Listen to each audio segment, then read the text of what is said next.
प्रमुख मागणी काय टप्पर आहे कोणाची, कोण रद्द करतं बघतो ना आम्ही. एवढं सोपं आहे का ते? आणि मी खमके आहे ना इथं, मी खंबीर आहे ना. आता मराठ्याला टेन्शन नाही.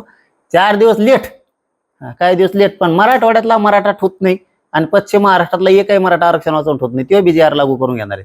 आता हे काय करू शकतात, मला लय झालं तर बदनाम, मॅनेज होत नाही, फुटत नाही म्हणून. म्हणजे पहिल्यासारखं नाही का आपलं 1.5 वर्षापासून चालू आहे.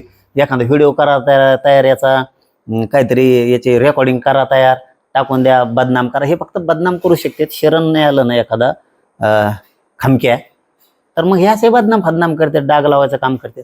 मी भेट नाही. मी ते व्हिडिओ टाका, तुम्ही 50 टाका, तुम्हाला जसले टाकायचे तसले टाका. हा, मी गरीब मराठ्यापासून बाजूला जात नाही, गरीब मायापासून बी जात नाही.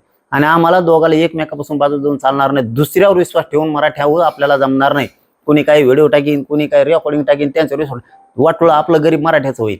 कारण मी प्रामाणिक करतो. मी मॅनेज होत नाही म्हणून मी त्यांना खपत नाही. त्यामुळे हे असले प्रयोग होणार आहेत. आता मी मनाला ठरवून घेतले, डाग लागायचे प्रयोग होणार आहेत. कारण ते 2 वर्षापासून त्यांचं चालू आहे. याला व्हिडिओ टाकून बदनाम करायचं, याला काही रेकॉर्डिंग टाकून बदनाम करायचं, याला मराठ्यापासून बाजू सरकायचं. हे सरकारला की मग आपलं राजकारण व्यवस्थित होतंय आणि मराठी हे मोठे होणार नाहीत. हे त्यांचं पण आहे आणि मी होऊ देत नाही. टाक, तुला काय कसले बनायचे तसे बनव, पण एक ध्यानात ठेव. तू म्हणशील ते फेक अकाउंटवरून टाकीन, कशावरून टाकून. आता फेक अकाउंटचं सुद्धा लागते. गाठ आमच्या संघ हे विसरायचं नाही कधीच. हो, तो कोण टाकणारा, तुला जे टाकायचं टाक. तुला मदत करणारी जर नाही पाताळातून शोधून काढले ना, तर आम्ही बी मराठीचा अवलाद नाही आमची.